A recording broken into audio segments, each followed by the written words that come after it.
ठाकुर जी जब गौचारण करने गए तो एक पेड़ के नीचे जाके और चुपचाप लेट गए, किसी से बात नहीं कर रहे हैं। एक ग्वाल गया, कन्हैया क्या हुआ है, तू आज ऐसे क्यों लेट गया है?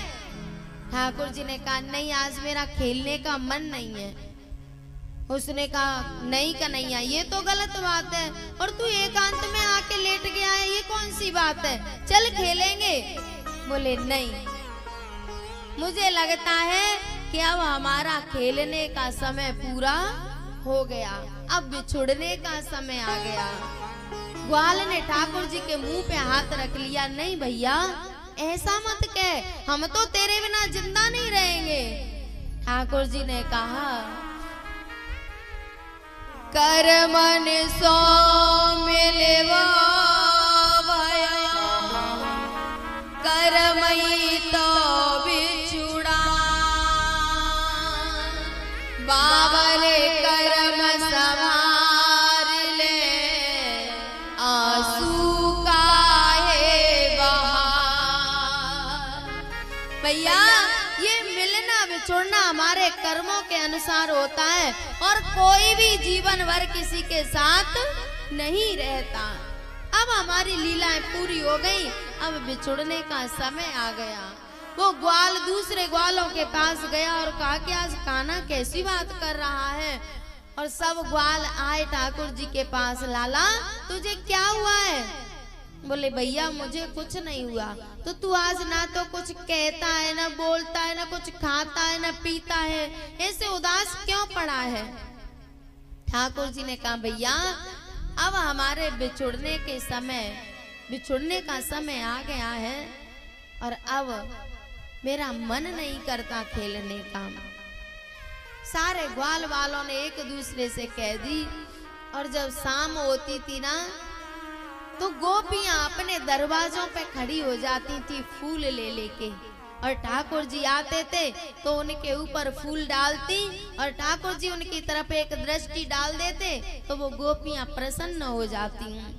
आज जब ठाकुर जी आए तो गोपियां खड़ी हैं, फूल डाल रही हैं, लेकिन ठाकुर जी उन गोपियों की तरफ देखते नहीं हैं, नीचे नजर करके चले जा रहे हैं। तो पूरे वृंदावन में सन्नाटा सा छा गया कि आज लाला को क्या हुआ है।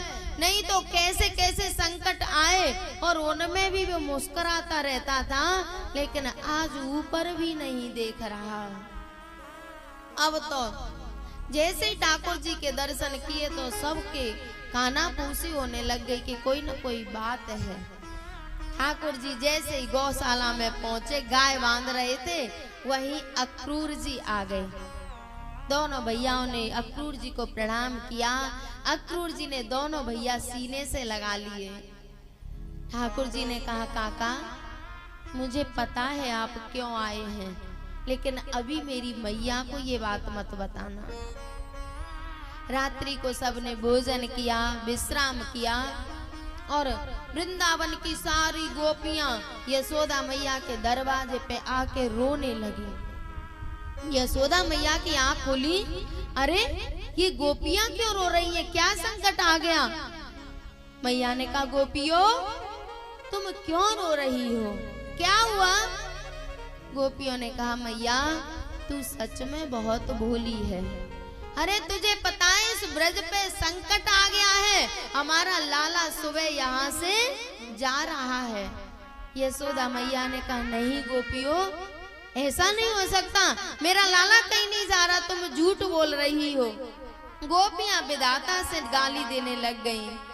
अहो विधाता स्तवन क्वचित दया संयोज मैत्र्या प्रणयेन देना। हे विधाता तुझे अगर वियोग कराना था तो संयोग क्यों कराया, अगर बिछुड़ाना था तो मिलाया क्यों? अब तुझे पता है कि इसके बिना हम जिंदा नहीं रह सकते, और तू हमारे प्राण धन को हमसे दूर कर रहा है। एक गोपी ने कहा कि मैं लाला से मना करने जाऊंगी, मैं नहीं जाने दूंगी। दूसरी बोली वहां हमारे बूढ़े बड़े बैठे होंगे, उनमें तू क्या करेगी? तब उसने कहा निवारयामः समुपेत्य माधवं किं नो करिष्यन् कुलवृद्ध बांधवा। अरे सखी, हमारा लाला यदि चला गया तो इन बूढ़े बड़ों का हम क्या करेंगे, क्या करेंगे इस कुल की मर्यादा का। मैं तो ठाकुर जी के पास जाऊंगी।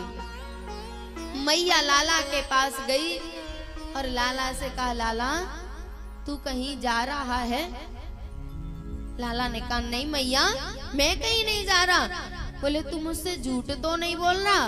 बोले, नहीं मैया, मैं नहीं बोल रहा, मैं कहीं नहीं जा रहा, तू तो जाके विश्राम कर। लेकिन जिस माँ को ये बात पता चल जाए कि मेरा बेटा सुबह जा रहा है, उसको नींद आएगी क्या? और वो भी ऐसे दुष्ट के यहाँ जिसका कोई भरोसा नहीं है। मैया बिस्तर पे गई पर नींद नहीं आती। फिर ठाकुर जी के पास आ गई, ठाकुर जी से बातें करने लगी। ठाकुर जी ने समझाया, मैया मैं कहीं नहीं जा रहा, मैं तेरे ही पास रहूंगा। जब सुबह हुई तो मैया जागी, लाला को स्नान कराया, चोटी गूंथी, काजल लगाया। मैया ने कहा, लाला तू जा रहा है? मेरे यहाँ एक संत आए थे जब तू छोटा था, तो उन्होंने मुझे बताया था कि ये लाला बड़ा होके बहुत बड़ा राजा बनेगा, और मुझे लगता है कि तेरा राजा बनने का समय आ गया है। लेकिन तुझसे मेरी एक प्रार्थना है, जब तू राजा बन जाए ना, तो मुझे और अपने नंद बाबा को अपने महल में कोई दास दासी बना लेना।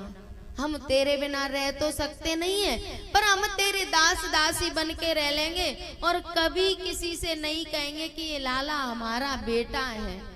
ठाकुर जी ने मैया के दोनों हाथ पकड़े। मैया कनुआ तेरो ऋणी कहावे, मैं तेरे ऋण से तो कभी ऋण नहीं हो सकता।